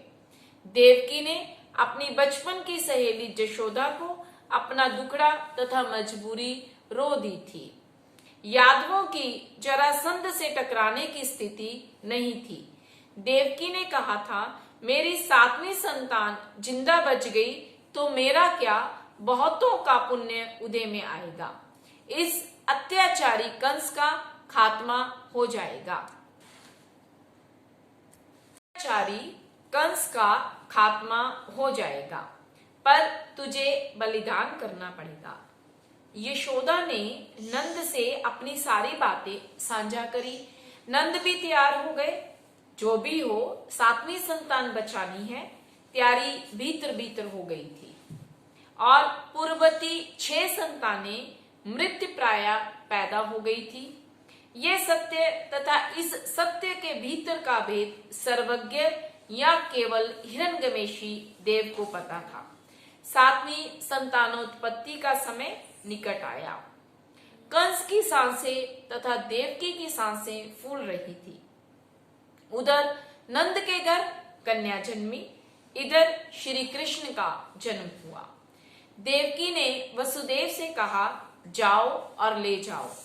उग्रसेन मात्र जाग रहा था। बाकी नगरी वर्षा की शीतल मकरंदी हवा से सो चुकी थी। जब आहट सी हुई तो उग्रसेन ने पूछा, कौन? वसुदेव ने इतना कहा, तेरी मुक्ति का बादशाह और जमुना ने रास्ता दे दिया। नंदघर कृष्ण और देवकी घर कन्या आ गई। प्रातःकाल पता चला तो कंस हंसा, वाह रे मुनि, वाह रे देवकी, होना था लड़का हुई लड़की। वह निश्चिंत नींद सोया और श्री कृष्ण पले गोकुल में। उन्होंने उम्र उगते ही नैसर्गिक विचारधारा से पहले दूध मक्खन का मथुरा जाने का रास्ता बंद किया, फिर कालिया नाथ था, शिशुपाल मारा और अंत में कंस वध करके अपने वर्चस्व की स्थापना की। उग्रसेन को राज्य दे शोरीपुर आगरा आए और सारी भीतरी कथा जो वसुदेव ने पहले ही बता दी थी के अनुसार दशहरा चक्र को सूचित किया। यादवों को पहले ही संगठित कर लिया था। श्री कृष्ण के पुण्य के तले सब दबते चले गए। उनकी प्राय सभी मानते थे। श्री कृष्ण ने अपने बल स्थान के आधार को तोड़कर यहाँ से प्रस्थान का मन बनाया।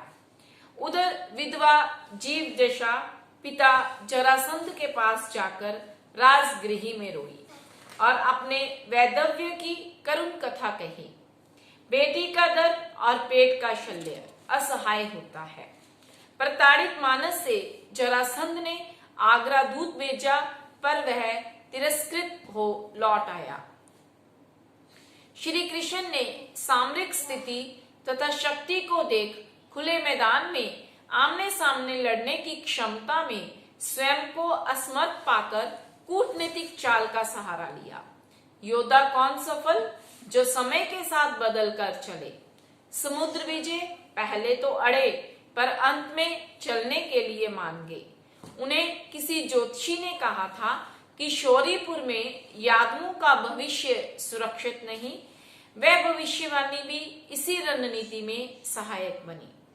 यादव कुमार उमड़ते मेघों की तरह से शौरीपुर से चले, कहाँ जाएं, किधर जाएं। नैमित्तिक ने कहा था, सत्यभामा के यहाँ बेटा हो, वह स्थान तुम्हारे साम्राज्य का कल्प वृक्ष होगा। दक्षिण दिशा उचित एवं सुरक्षित दिशा है। जरासंध की शक्ति और साथी उधर नहीं है। श्री कृष्ण बलराम के नेतृत्व में आगे बढ़े और सौराष्ट्र से समुद्र किनारे सत्यभामा ने बच्चे को जन्म दिया। भानुकुमार के जन्म से रातों रात नगरी बसी, जिसे द्वारका नाम से कहा गया। मैंने संक्षेप में कथा कही है। भगवान श्री रास्ते में लड़े युद्धों एवं मुचकंद जैसे राक्षसों से मुकाबला, बुढ़िया रुदन आदि की कहानी सविस्तार कृपा करते थे, पर यहाँ इतना ही उल्लेखनीय है। उसी द्वारका में भगवान अरिष्टनेमी का पदार्पण श्री कृष्ण की विनम्र प्रार्थना पर हुआ। तब तक प्रभु अरिष्टनेमी के केवल ज्ञान, संघ स्थापना आदि 4 तीर्थों की स्थापना हो चुकी थी। भगवान अरिष्टनेमी के पदार्पण पर यादव कुमारों की उच्छृंखलता पर विराम भी लगा। पर सत्ता, शासन तथा अधिकार व्यक्ति को अनुमादी बनाए रखता है। जदा कदा चोरी छिपे यादव कुमारों पर सत्ता का नशा प्रभावी रहता था। प्रभु अरिष्टनेमी पधारे हैं, जम्बू को सुधर्मा सुना रहे हैं अतीत का वह समयबद्ध इतिहास। सुनो आर्य जम्बू, तथनम उस 12वीं नैरिये द्वारका नगरी में अंधक वृष्णि नाम के राया परिवसई रहते थे। आपने सुना द्वारका पर शासन श्री कृष्ण का है, पर यह अंधक विष्णु राजा कहाँ से आ गया, और वो भी द्वारका में? इसका तात्पर्य है दशहरा पूज्य मंडल का यह भी एक सदस्य था, जिसे बलराम एवं श्री कृष्ण पूज्यता आदर से राजा तथा राजनीति में उनकी सलाह को सम्मान देते थे, तथा सभा मंडप में वयोवृद्ध एवं संबोधन के साथ संबंध पर प्रतिष्ठा का बड़प्पन प्राप्त था। अतः इसी परिप्रेक्ष्य में इन्हें राजा कहा है। महाहिमवंतो वन्नो, उस अंधकविष्णी को भी श्री कृष्ण हिमवान सा उच्चाधर देते थे, जो कि वर्णनीय है। तस्नंग, उस अंधक विन्यस्य रण्यो, अंधक वृष्णि की दारनी नामक देवी होता। दारनी नाम की देवी थी, जो वन्यो अर्थात रूप रंग समृद्धि संस्कार यौवन से वर्णनीय थी। तथनंग सा, वह दारनी देवी अन्य किसी दिन तंसिंग तारिंस गंसी, देवलोक सी सुखावा है, सुख शैया पर शयन जंसी सो रही थी। एवं जहाँ महावल्ले, आगे का वर्णन भगवती 11वें उद्देश्य के 11वें स्थान के महावल-सा समझे कि सिंह का स्वप्न देखा, गर्भ धारण किया, पति को स्वप्न सुनाया, नैमित्तिक से पूछा, सुमिनंग दसनंग, स्वप्न दर्शन, कैनंग, पति से कथन, जमनंग, जन्मोत्सव,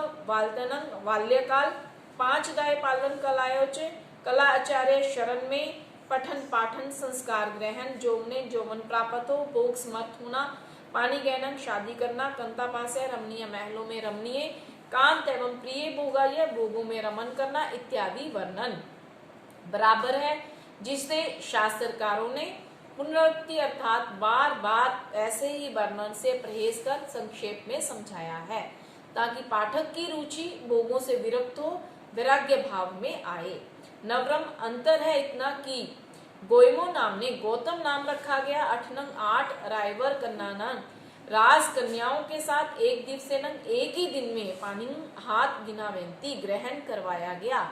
8 ही राजाओं के 8 करोड़ दायो दान दिया। कन्यादान का अर्थ है कि कन्याओं के हक में जो पिता घर में उसका स्थान है, उसका हक दान किया जाए। यह पहले हर्ष एवं सम्मान से, आनंद से दिया जाता था, आज यह दहेज का राक्षस बन गया है। इससे उस हर्ष एवं आनंद में तथा कन्या के सम्मान में कमी आई है। वह दान आनंद था, यह सामाजिक कुरीति है। तेनंग कालेनंग तेनंग समयनंग, उस काल द्वापर युग में, उस समय अरिहंत अरिष्टनेमी आइग्रेन आदि कर तीर्थ के संस्थापक जाव विहरते हुए द्वारका पधारे।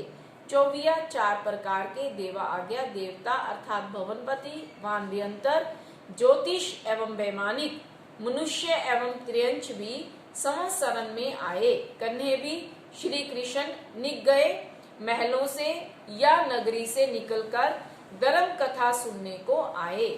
तेनन, उसके बाद नगरी में चर्चा हुई, उसको सुनकर सह गोयमे कुमारे, वह गौतम कुमार जहाँ जथा जैसे मेघ कुमार ज्ञाता धर्म कथांग के प्रथम अध्ययन में वर्णन है, तहाँ तथा उसी प्रकार अर्थात मेघ कुमार की तरह गौतम कुमार भी निगए घर से, महलों से, नगरी से निकलकर प्रभु चरणों में धर्म कथा सुनने आए।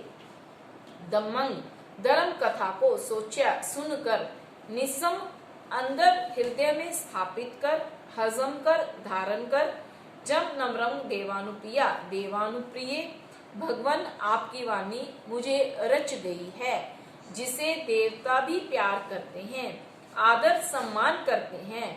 प्रभु मैं अम्मा पीरो माता पिता से अपुच्छ्यामी पूछकर आज्ञा लेकर आता हूँ, और देवानुपियानम, प्रभु के चरणों में देवानुप्रिय चरण के अंत्य सानिध्य में पव्यामी दीक्षित होता हूँ।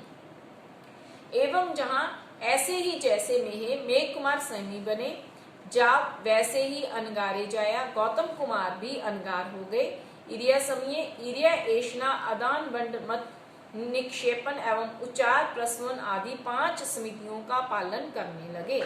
5 समितियों से साधु की दैनिकचर्या एवं आचार संबंधी विधि निहित है। यहाँ जाव शब्द का प्रयोग 5 समिति, 9 ब्रह्मचर्य गुप्ती, 3 गुप्ती एवं आचार से समझना चाहिए कि उन्होंने इस विधि का पालन शुरू किया। इनमें ऐसे ही निगंथन, निर्ग्रंथ, पाव्यनंग प्रवचन को पूरे सामने काउंट करके बिहरे विचरने लगे। इस लाइन से अर्थ घटित हुआ कि उन्होंने आज्ञा को धर्म मान लिया।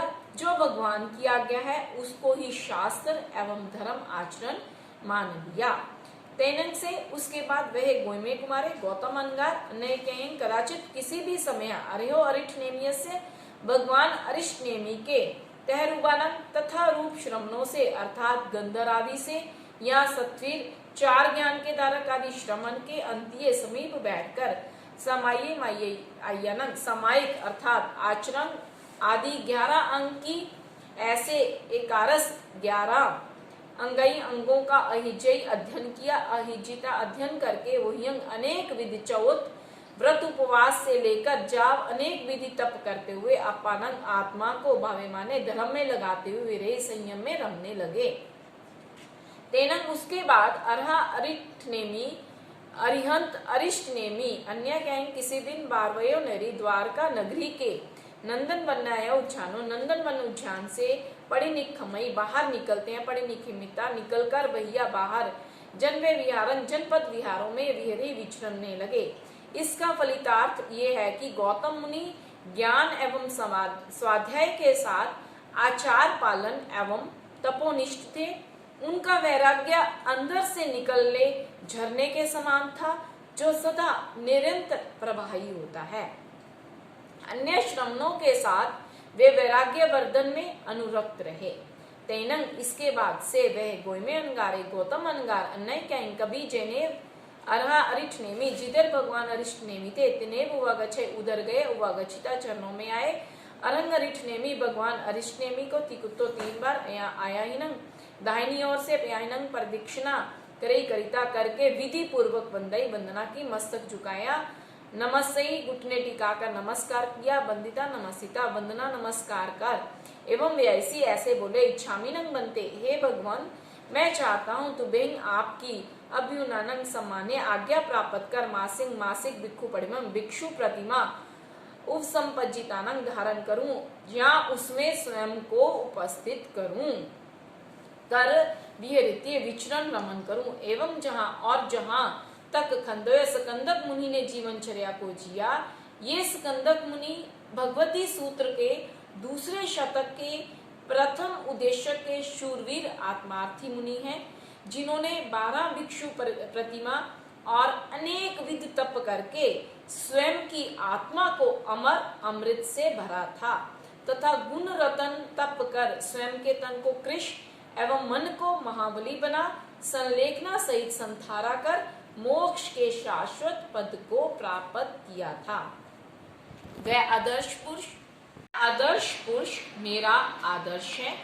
यहाँ ये दर्शनीय पठनीय एवं गुणनीय है कि कायर का लक्ष्य कायर, बहादुर का लक्ष्य बहादुर, कामी का लक्ष्य कामी, हरामी का लक्ष्य हरामी होता है। तरनहर आत्माएं अपने लक्ष्य को प्राप्त करती हैं। जहाँ गौतम मुनि ने सकंदक मुनि की तरह प्रभु से कहा कि जैसे सकंदक मुनि ने तहाँ भारत भिक्षु परिमाया और 12 भिक्षु प्रतिमा को फासई स्पर्शन करना चाहता हूँ, प्रभु ने आज्ञा दी। उस गौतम मुनि ने स्वयं ध्यान तप एवं योग रूप इन प्रतिमाओं का आचरण किया, आनंद पाया। फासिता इनका आचरण कर गुण रयन भी तवो कमंग गुण रतन संवत्सर तप को भी तहे वैसे ही फासई आराधन किया। निर्वेसंग बाकी का विषय चिंतन मनन ध्यान धारणा सारना वारना आदि जहाँ खंडे जैसा सकंदक ने किया तहाँ चिंतई वैसा चिंतन किया। तहाँ आप पूछे वैसे ही प्रभु से पूछकर कि हे प्रभु मेरा शरीर अब कृश हो गया है, मैं उठने बैठने हिलने चलने में अशक्त असमर्थ हूँ। संयम का साथी तन अब इति शरीर की ओर है। मांस मज्जा अस्थि शिरा सब कुछ निर्बल दुर्बल हो चले हैं। आप आज्ञा दें। तहाँ वैसे ही जैसे सकंदक ने की थेरहिंग सदिंग सत्वीर मुनियों के साथ शत्रुंजय पर्वत पर दुरही चढ़ गए। मासी आए 1 महीने की संलेहना सहित वारसवासियानंग 12 वर्ष की पर्याय संयम दीक्षा पालकर जाव सिद्धे अंतिम समय केवल्य प्राप्त पाकर सिद्ध बुद्ध मुक्त हो गए। एवं खलु जम्मू हे आत्मवत शिष्य जम्मू समनेनं जाव संपत्तेनं मोक्ष प्राप्त प्रभु ने 8मस्य अंगस्य 8वें अंग के पढ़मस्य भगस्य प्रथम वर्ग के पढ़मस्य अजनस्य प्रथम अध्ययन का ऐमठन यह अर्थ पनत्ते फरमाया है। प्रथम अध्ययन समाप्त। एवं जहाँ गोई में ऐसे ही जैसे गौतम का वर्णन आपने सुना वैसे ही शेषा भी शेष नौका जिनके वनी पिया अंधक विष्णु पिता है, धारणी माया धारणी जिनकी माता है वे नय कुमार, समुद्र समुद्र सागरे सागर, गंभीरे गंभीर थमिये सितमित, अचले अचल, कंपिल्य कांपिल्य कुमार, अक्षोभे अक्षोभ कुमार, पसेनई परसेनजित विनु विष्णु कुमार, एक एक का एक गमा अर्थात एक अध्ययन समझे। पढ़मो बग्गो प्रथम वर्ग के 10 अंजना पनता 10 अध्ययन फरमाए हैं। इस तरह प्रथम वर्ग का संपूर्ण प्रकाश विस्तार व्याख्या आपके सामने है। जैसे भगवान महावीर के श्रीमुख से सुनकर सुधर्मा स्वामी ने अपने शिष्य जम्मू कुमार को जथारूप तथा रूप जैसा सुना है वैसा कहा के आधार पर अपना ज्ञान दिया, मैंने भी भगवान श्री राम प्रसाद जी महाराज साहब के श्रीमुख से लगातार प्रतिवर्ष तथा प्रश्नचर्या स्वाध्याय समय जैसा सुना वैसा प्रस्तुत है। इससे मेरा अलग से कुछ नहीं है, वे इस युग के कलिकाल सर्वज्ञ थे। वर्तमान से वर्तमान में ज्ञानी विज्ञानी परम पुरुष थे। अंतकृत दशा सूत्र का भावार्थ ये है कि जिन आत्माओं ने संयम लिया तब जब स्वाध्याय ध्यान से परिचय विजय से पूर्व संचित कर्मों को काटा, साधना के अंतिम चरण में केवल्य को पाकर मोक्ष पाया, वे अपने जप तप संयम स्वाध्याय का लाभ अन्य को नहीं दे पाए। वे शब्दों से श्रुत नहीं लौटा पाए, उन्हें अंतकृत केवली कहा है। कुछ लोग अंतकृत केवली का अर्थ केवल उसी भाव की साधना से केवल्य प्राप्ति की धारणा की पुष्टि तथा संतुष्टि जगच्छ धारणा की बातें करते हैं। पर जब आत्मा अनादि है और शास्त्र कहता है कि प्रत्येक जीव ने हर प्रक्रिया को अनंतिवार धारण कर जिया है, तो पहले उसने कभी संयम ना लिया हो ऐसा संभव नहीं है। एक तर्क और सामने आता है कि अंतिम समय केवल ज्ञान कैसे संभव है। केवल ज्ञान का केवली का गुण स्थान 13वां है। इसका प्रत्युत्तर ये है कि केवल्य समय 13वां है, वह 14वें गुण स्थान में आरूढ़ हो सिद्ध हो जाए, इसमें आपत्ति क्या। 13वां गुण स्थान 2 समय से लेकर असंख्यात अनंत समय का है। 14वें का कालमान 5 हरस अक्षर उच्चारण मात्र उत्कृष्ट काल है। तो अंतकृत का अर्थ है अंतिम समय में केवल ज्ञान प्राप्त कर आगे बढ़ने वाली आत्माएं। 13वें गुण स्थान के अंतिम पलों में केवल ज्ञान पाया, तभी 14वें में चलते चढ़ते गए और मोक्ष हो गया। ये व्यवहारिक एवं युक्ति युक्त व्याख्या मन को भी सुहाती है, अच्छी एवं प्रसंगोपेत भी लगती है, जिसका सुनना भी अच्छा सुनाना भी मंगल लगता है।